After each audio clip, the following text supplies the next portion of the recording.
ये बताना बहुत ज़रूरी है कि अल्लाह रब्बुल इज़्ज़त का लाख लाख शुक्र है, करोड़ शुक्र है कि जहां हम अपनी इस कौम के इस रवैये के ऊपर, चंद मुट्ठी भर अनासिर के इस रवैये पर बदकिस्मती का इजहार कर रहे हैं, वहीं पर हमारी जो ओवरऑल जो जनरल पॉपुलेशन है उसने जिस पेट्रियाटिज़म का और जिस प्रोफेशनलिज्म का मुजाहरा किया है वो भी देखने से ताल्लुक़ रखता है कि कल जिस वक्त अल्लाह अकबर की सदाएं बुलंद हो रही थी, अल्लाह रब्बुल इज़्ज़त का शुक्र अदा किया जा रहा था, लोग सरबा सुजूद हो रहे थे और फिर उनकी काविशें रंग ला रही थी, तो उस वक्त कौम का सर फख्र से बुलंद हुआ और सोशल मीडिया पर शुरू होने वाली इस बहस के अंदर पाक फौज को निशाना बनाया गया।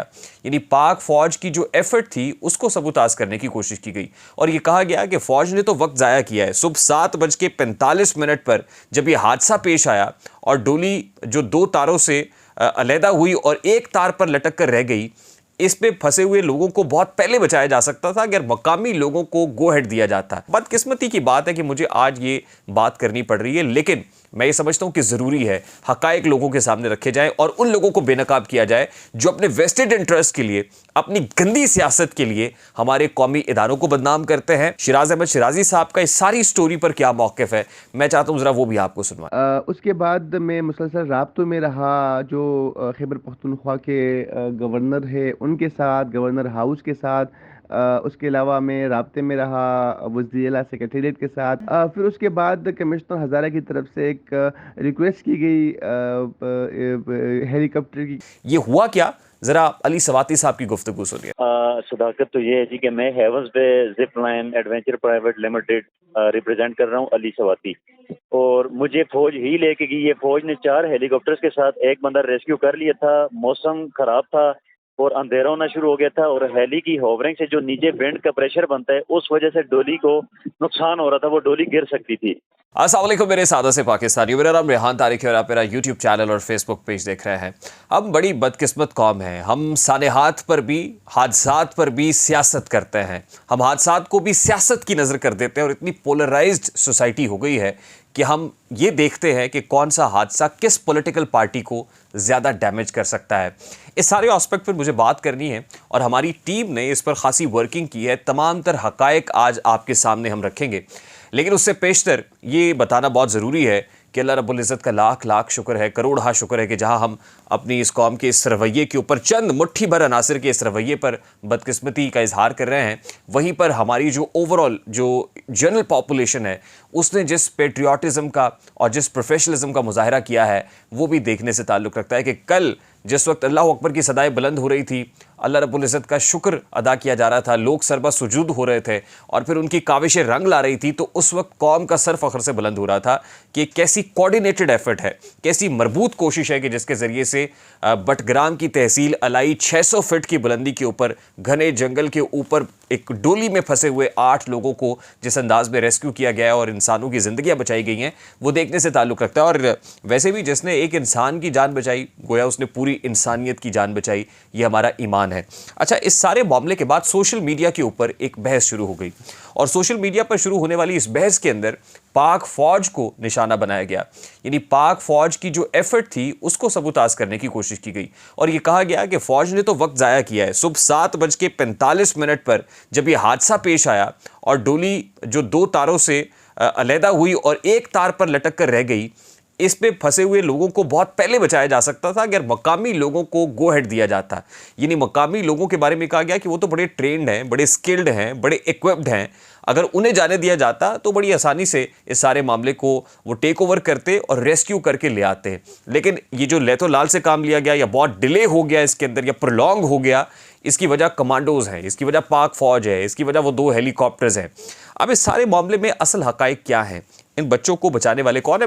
बदकिस्मती की बात है कि मुझे आज ये बात करनी पड़ रही है, लेकिन मैं ये समझता हूं कि ज़रूरी है हकायक लोगों के सामने रखे जाएं और उन लोगों को बेनकाब किया जाए जो अपने वेस्टेड इंटरेस्ट के लिए, अपनी गंदी सियासत के लिए हमारे कौमी इदारों को बदनाम करते हैं और फिर इस तरह की एफर्ट को सेलिब्रेट करने की बजाय एक ऐसा माहौल बना देते हैं कि लोगों के अंदर डिवीज़न पैदा हो, तकसीम पैदा हो, तफरकेबाजी। ये इंतशार की सियासत है, ये इंतशार पसंदों का शेवा है जो वो कर रहे हैं। मैं ज़रा सबसे पहले इस सारे इंसिडेंट के बारे में, क्योंकि हमारी टीम ने फ़र्दन सब लोगों के साथ जो इससे जुड़े हुए हैं उनसे बात की है। Hats off to the team कि जिन्होंने एफ़र्ट किया है और इसलिए एफ़र्ट किया है कि आप लोगों के सामने ये हक़ाइक़ लेके आए। सबसे पहले एक बच्चा जो इस डोली में फंसा हुआ था इस चेयर लिफ्ट के अंदर, उसका नाम इरफान है। इरफान के वालिद साहब से गुफ्तगू हुई और ये जानने की कोशिश की कि भाई आप इसका क्रेडिट किसको देते हैं या किसने एफर्ट किया, तो उन्होंने क्या कहा, ज़रा इरफान के वालिद साहब की गुफ्तगू मैं आपको सुनवाना चाहता हूँ। जो मैं शुक्रगुजार हूँ अल्लाह के और जो इंतजाम है हमारा जिला बडगाम का, उनके हिम्मत वो दस्ती पहुँच के हमारे पास हो और घंटा 2 बाद फजाइल पाक फौज में पहुँच गया और हमारा बच्चा अल्लाह ने बचाया और ऐसी हुकूमत और फौज ने बचाया। मुकामी लोग हम क्या करता था, डोरी ऊपर आसमान में था 600 बुलंदी में। उस बच्चे का वालिद है इरफान, जो ये बता रहा है कि पाक फौज और फिर मकामी लोग जो सिविलियंस हैं उनकी मरबूत और कोऑर्डिनेटेड एफर्ट के साथ मेरे बच्चे की जान बची है। और वो ये बरमला कह रहा है कि जब तक पाक फौज के हेलीकॉप्टर्स नहीं पहुंचे थे तो उस वक्त हम लोग बड़े बेयारो मददगार बेआसरा बैठे हुए थे और अल्लाह के आसरे पे थे कि पता नहीं बच्चों की ज़िंदगी बच पाती है या नहीं बच पाती। और जान तो जाहिर है आनी जानी चीज़ है, अल्लाह रब्बुल इज़्ज़त को पता है। लेकिन जिस वक्त पाक फौज के हेलीकॉप्टर्स पहुंचे तो हमारी जान में जान आई, हमारा कॉन्फिडेंस बहाल हुआ कि अब हमारे बच्चों की ज़िंदगी अब बच जाएंगी। और फिर वो ये बता रहे हैं कि पाक फौज के 2 हेलीकॉप्टर्स पहुंचे, उन्होंने भरपूर कोशिश की और फिर जो होवरिंग की वजह से जो प्रेशर होता है कि जिस वक्त वो पंखा चलता है या जिस वक्त एक प्रेशर जो है वो बिल्डअप होता है तो उसकी वजह से ख़राबी मौसम भी एक बहुत बड़ी वजह है कि वो जो एक तार के ऊपर डोली लटक रही थी वो किसी भी वक्त गिर सकती थी या उलट सकती थी। और फिर अगर आप वो फुटेज और विजुअल्स देखें कि लोग बगैर दरवाज़ों के साथ उस डोली के अंदर मौजूद हैं और किस तरह एक दूसरे को पकड़ के बैठे हुए हैं, तो कुछ भी हो सकता था।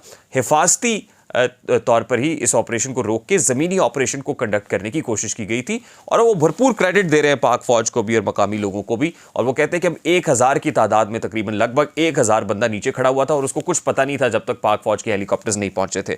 अच्छा, उसके बाद शिराज अहमद शिराजी साहब जो एक निजी टीवी चैनल से वाबस्ता है, मकामी है वहाँ के और रिपोर्टिंग करते रहे दिन भर, बड़ी जाफिशानी से अपना काम करते रहे, लोगों को आगाह करते रहे, उनसे भी हमने बात की है।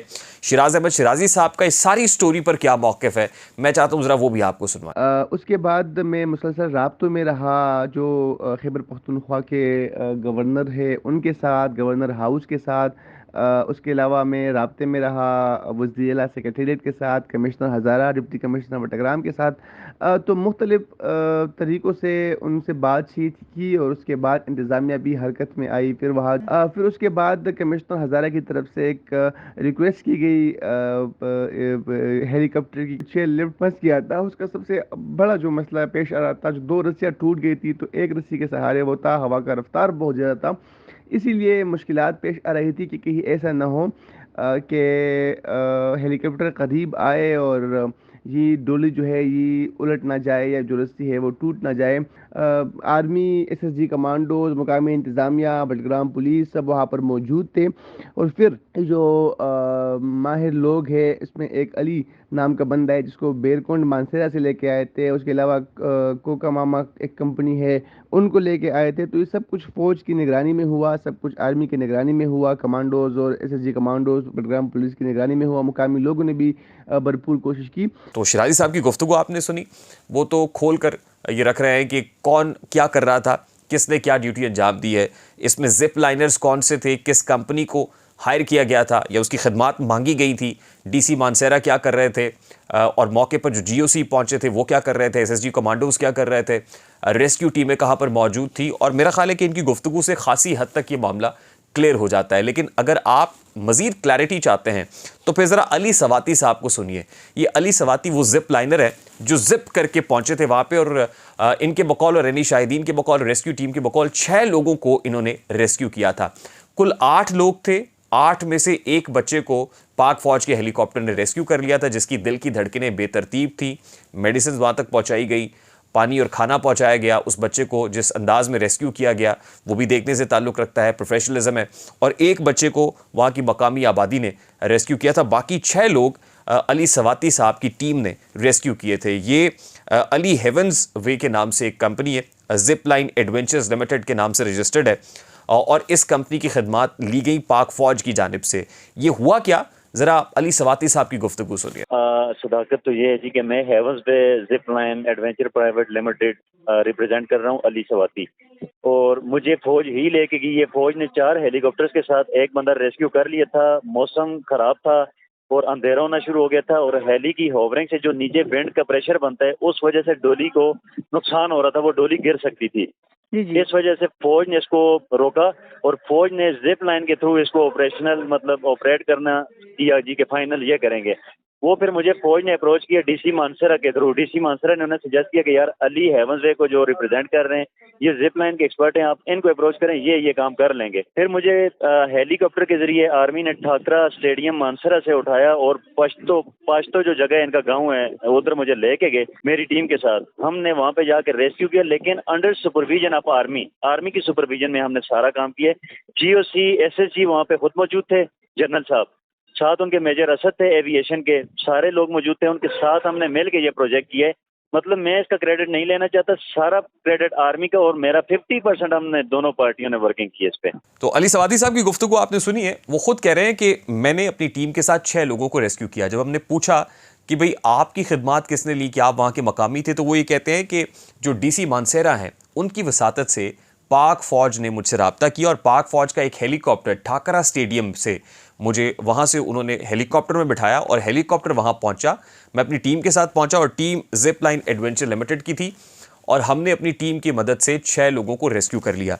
अब एक तस्वीर जो बहुत ज़्यादा वायरल हो रही है और उस तस्वीर को बताया जा रहा है कि इसहाब खान नामी मकामी शख्स है और इसने तमाम लोगों को रेस्क्यू किया है, और फिर बताने वाले इस तरह पोज कर रहे हैं कि पाक फ़ौज का इसमें कोई इतना बड़ा रोल नहीं है, बल्कि पाक फ़ौज ने तो डिले किया या प्रोलॉन्ग किया है सारे मामले को, मकामी आबादी इसको बहुत देर पहले कर चुकी होती। तो अली सवाती साहब ये कहते हैं कि जो मकामी शख्स गया था, ज़ाहिर है उनके पास भी रिसोर्सेज नहीं थे, उन्होंने एक चारपाई लटकाई थी और वो कहते हैं कि वो तकरीबन 300 फीट के फासले पर था। एक बच्चे को रेस्क्यू किया, मैं उस वक्त 800 फीट के फासले पर था।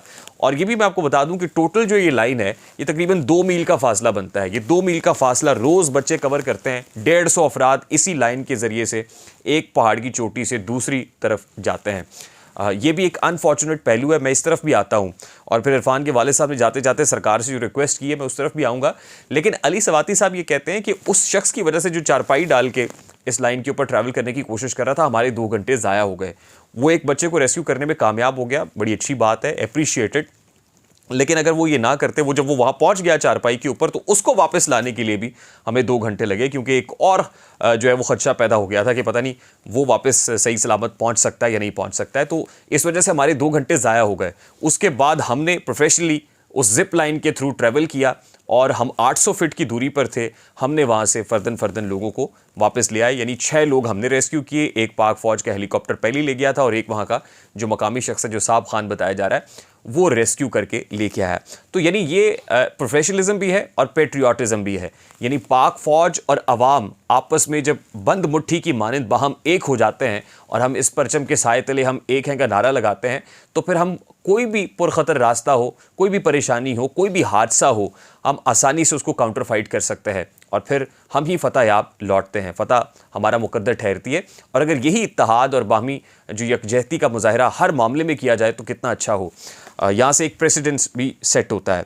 दूसरी इंपॉर्टेंट चीज़ ये है कि वो लोग जो तनकीद कर रहे हैं, ख़ास तौर पे ख़ास पॉलिटिकल पार्टी से उनका ताल्लुक है, जिनका मकसद ये है कि पाक फ़ौज को जितना मिलाइन किया जा सकता है वो किया जाए। तो मुझे याद आ रहा है 26 अगस्त 2022 का वाक़या, जिस वक्त सैलाब आया था और सैलाब में 5 भाई एक पत्थर पे और एक तार को थाम के खड़े हुए थे कि शायद उनको रेस्क्यू कर लिया जाएगा, लेकिन वो सैलाबी रैला बड़ी तेज़ी से आता है और 5 भाइयों को बहा के ले जाता है। उसके बाद हम काफ़ी अफसोस मलते रहते हैं और फिर जो मौके पे पाकिस्तान तहरीक इंसाफ की हुकूमत होती है KP के अंदर, वो ये कहती है कि हेलीकॉप्टर को तो हमने बुलाया ही नहीं था, दावत ही नहीं दी गई थी और वहाँ पर ज़मीनी ऑपरेशन करके रेस्क्यू करने की कोशिश की गई, लेकिन हम उनको बचा नहीं सके। यानी अल्टीमेटली ये एक्नॉलेजमेंट थी कि हम बचा नहीं सके। कितना आसान होता है ज़िंदगियों को ज़ाया कर देना और फिर ये कहना कि हम बचा नहीं सके, जो अल्लाह को मंजूर। लेकिन यहाँ पर पाक फ़ौज के वो हेलीकॉप्टर्स इसलिए पहुँचे कि उनको बुलाया गया था। रेस्क्यू 1122 को इत्तला की गई थी। 112 ने अपने सोशल मीडिया प्लेटफॉर्म के ऊपर भी इसको पोस्ट को पब्लिश किया था और फिर बड़ी तेज़ रफ्तारी से जो है वो पाक फ़ौज के हेलीकॉप्टर्स भी पहुँचे। ना सिर्फ हेलीकॉप्टर्स पहुँचे बल्कि GOC जनरल ऑफिसर कमांडिंग भी मौके पर पहुँच गए, SSG कमांडोज भी पहुँच गए। मेजर असद जो एविएशन से ताल्लुक़ रखते हैं, एविएशन विंग से हैं, वो भी मौके पर मौजूद थे और थ्रू आउट दी ऑपरेशन पाक फ़ौज के ये जवान मौके पर मौजूद रहे। DC मानसेरा, कमिश्नर, ये सारी मशीनरी जो है वो मौके पर मौजूद थी और इस अंदाज में यानी इंतज़ामिया, पाक फ़ौज और मकामी लोगों की कोऑर्डिनेटेड एफर्ट से ये सारा कुछ हुआ। उस वक्त अलीमा खान साहिबा का ट्वीट क्या था वो भी हम आपको स्क्रीन पे चला के दिखा रहे हैं। डॉक्टर अरसलान खालिद जो पाकिस्तान तहरीक इंसाफ के सोशल मीडिया एक्सपर्ट थे पंजाब के अंदर, तो इनको एक वजारत भी दी हुई थी, वो क्या ट्वीट कर रहे थे वो भी हमने आपको दिखाई। अब लास्टली इरफान के वालिद साहब जो इस्तफसार कर रहे हैं, देखिए 150 लोग रोज़ इस डोली के ज़रिए से ट्रैवल करते हैं और ये कोई नई बात नहीं है। पाकिस्तान तहरीक इंसाफ के दौर में भी ऐसा ही था, पाकिस्तान मुस्लिम लीग नून के दौर में, पाकिस्तान पीपल्स पार्टी के दौर में भी ये लोग बग़ैर इंफ्रास्ट्रक्चर के इसी तरह अपनी मदद आपके तहत कि वहाँ पर जो मकामी इंजीनियर्स होते हैं वो सहूलत के लिए इस तरह की डोलियाँ तैयार करते हैं। किसी पुरानी जीप की, किसी पुरानी कैरी डब्बे की या किसी पुरानी गाड़ी की जो छतें हैं उनको जोड़ के ये डोली बनाई जाती है और एक जिप लाइन के ज़रिए से इसको भेजा जाता है। इंतहाई पुरखतर बात है और बग़ैर किसी अप्रूवल के, बग़ैर किसी इंडोर्समेंट के, इंजीनियरिंग डिज़ाइन के बग़ैर ये सारी चीज़ें हो रही होती हैं। तो किसी हुकूमत को, किसी सरकार को ये ख्याल नहीं आया कि ये लोग जो इन पहाड़ी रास्तों पर पुरखतर सफ़र करते हैं इनको सहूलत दी जाए, इनके स्कूल्स इनकी आबादियों में बनाए जाएँ, इनकी जो डिस्पेंसरीज़ हैं इनकी आबादियों में पहुँचाई जाएँ, पानी भरने के लिए इनको बहुत ट्रैवल ना करना पड़े। तो अगर हुकूमतें इस तरफ और सरकारें जो आती जाती हैं वो इस तरफ तवज्जो करेंगी, फोकस करेंगी, तो इस तरह के हादसात रूनुमा नहीं होंगे। ये टेस्ट केस है और इसको टेस्ट केस बना के ही हमें फ्यूचर के लिए इन लोगों को जो रोज़ यहाँ से ट्रैवल करते हैं, कल को फिर हमें दोबारा पाक फ़ौज को दावत ना देनी पड़ रही हो, फिर दोबारा जिप लाइनर्स की खिदमात ना लेनी पड़ रही हो, फिर दोबारा पाकिस्तान का पूरा मीडिया इतने घंटों सिर्फ एक इंसिडेंट के ऊपर सर्फ ना कर दे और पूरी दुनिया देख रही हो कि ये हो क्या रहा है। और पाकिस्तान में ऐसे भी होता है, पाकिस्तान में ट्रांसपोर्ट का कोई निज़ाम मौजूद नहीं है, पाकिस्तान में कोई इंफ्रास्ट्रक्चर नहीं है। यहाँ की हुकूमतें क्या करती हैं, ये जो बड़े बड़े कर्जा जात लेती हैं, ये कर्ज़े कहाँ स्पेंड होते हैं? क्या लोगों के लिए जो ह्यूमन डेवलपमेंट है उसके ऊपर सर्फ नहीं होता? क्या ट्रांसपोर्ट के ऊपर सर्फ नहीं होता? और वो लोग जो ये नारे लगाते हैं कि जी ये कुछ लोग तो सड़कें और पुल ही बनाते हैं, तो फिर आप देख लीजिए कि सड़कें और पुल जो है बनाने कितने इंपॉर्टेंट है और ख़ास तौर पे इन लोगों के लिए कितने ज़्यादा ज़रूरी हैं। तो आई होप कि ये जो हक़ाइक़ हमने मुरतब करके आपके सामने रखे हैं, आपको अंदाज़ा हो गया होगा कि किसने इस ऑपरेशन में क्या काम किया है। लेकिन फॉर्चुनेट बात यह है कि 8 की 8 ज़िंदगियाँ बच गई हैं, अल्हम्दुलिल्लाह। मुझे रेहान तारिक को इजाज़त दीजिए, अपना बहुत सारा ख्याल रखिएगा। अस्सलाम वालेकुम।